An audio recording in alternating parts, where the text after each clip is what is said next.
Boarded up windows, peeling forest green paint, short picket fence leaning and bowing on one end, worn down from time and element. A small pond that had gone drier than a bone with neglected toys and inflatable animals lying where water used to be. A broken down swing set barely stood in the backyard on a dusty patch of earth adorned with weeds and dead flowers. Trees with hand-like branches reached down toward it like ghostly fingers to snatch up whoever was brave enough to come near. Graffiti littered the entire home on the outside. Even the condemn sign clinging to its hook for dear life in the front yard had some unreadable nonsense scrawled on it in a festive green and red. The doors hung open, barely clinging to the hinges. She shouldn't be here. She knew it. She could feel it. But she had to. It was the only way she was going to find anything. They wouldn't haunt her if they didn't need her for something, right? She questioned herself then. And not for the first time. Was anything she saw or heard real? Was she crazy? No. She shook her head then. Too much added up. This was not in her mind. The steps groaned and creaked as she made her way to the back porch and peeked through the open door. A kitchen, worn down by years of abandon, smelled like dust and mold. Pots and pans still hung from a rack above a small island across from the stove, with blackened patches and rust-stained burners. When she stepped inside, she was taken aback by the strong odor of mildew, and almost reconsidered venturing further. It took her a moment to regain her bearings. She blinked wide and hard for a moment, pinching her nose, and shuffled on. It could only have been described as a lost place, trapped somewhere in time. It was as if it had simply been abandoned, its inhabitants vanishing. Frankie felt uncertain, and a creeping sense of unease. Frankie felt uncertainty, and a creeping sense of unease as she stepped through the kitchen. Used china sat on the table, clothed in a layer of dust so thick the bugs even avoided it. A glass pitcher with what at one time must have been liquor sat in a greenish-yellow ring on the left of a gravy boat, cracked and worn with time. A sterling serving platter with holes rusted to the bottom lay on the floor next to a cracked table leg that had been repaired in the good old honeydew fashion that it seemed all married men used. Duct tape and screws. She giggled in her throat then, remembering all the honeydew fix-its her father had performed, cutting corners to save time.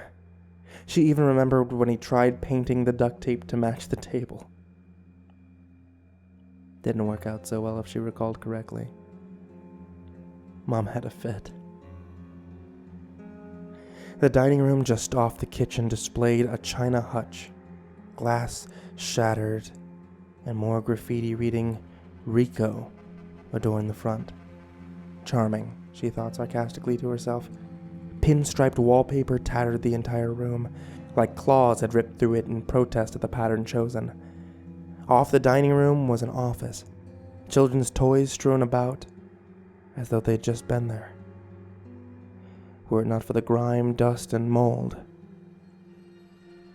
Were it not for the grime, dust, and mold.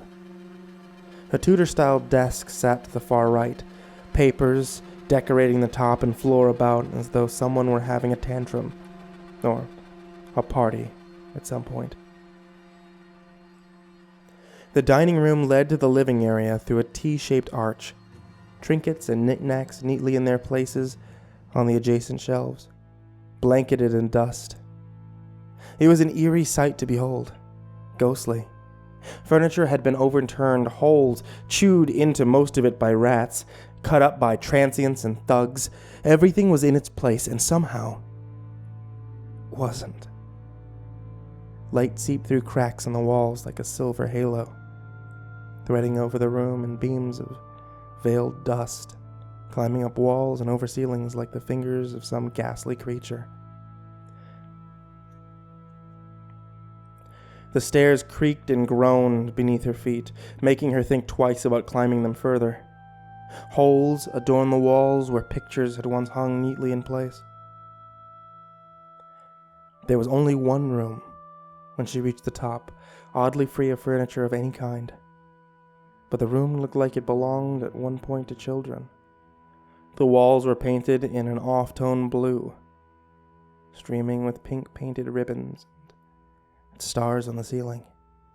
The closet door hung open, barely hanging by its hinges, with nothing inside but blackness.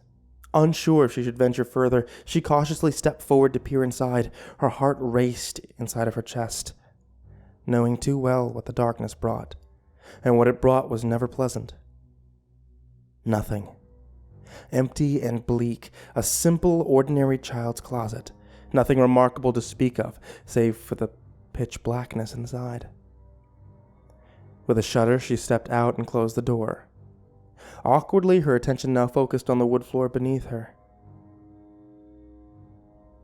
The planks, molded and rotting away, separating to reveal an uncomfortable darkness beneath. Loose and wobbly, the boards groaned and sank beneath her feet as she walked over them, peering between them to reveal a mysterious blue. She halted, suddenly, at the familiar shade and cringed inwardly. It couldn't be. Stepping adjacent, she ripped the remnants of lace curtains, tattered and torn, from the small rectangular window, allowing enough light to peer into the room and illuminate the floor. She needed only a moment to let her eyes adjust to what it was that she was looking at. Before even revealing that she had lost the will to stand, her knees hit the rotting wood with a loud thud. She just sat there now, trying not to cry. Anger, fierce and wild, welled up inside of her, with an intensity matched only by the urge to run and never look back, but she couldn't do that. With a scream loud enough to wake the dead, she began to pound relentlessly on the rotting wood until it gave beneath her fists, cracking and groaning, splintering and buckling, revealing its long-hidden secrets. The hole was big enough now for a small person to fit into. Tears soaked her face as her hands stung and bled. Hair fallen from its catchings now clung to her face as she sobbed. All she could do was cry as she stared down at the blackened, shriveled bodies of two twin girls. Their faces twisted with fear. One sister's hands clasped the other. They wore a light blue dress with a bow around the waist and a blue ribbon around their loose hanging hair. Little black slippers on their tiny feet, with frilly socks to accent the dress. Heather and Marianne Ingram. Found at last.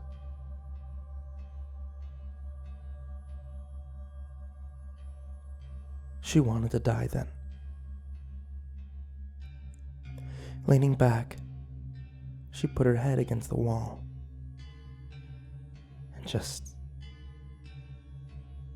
sat there.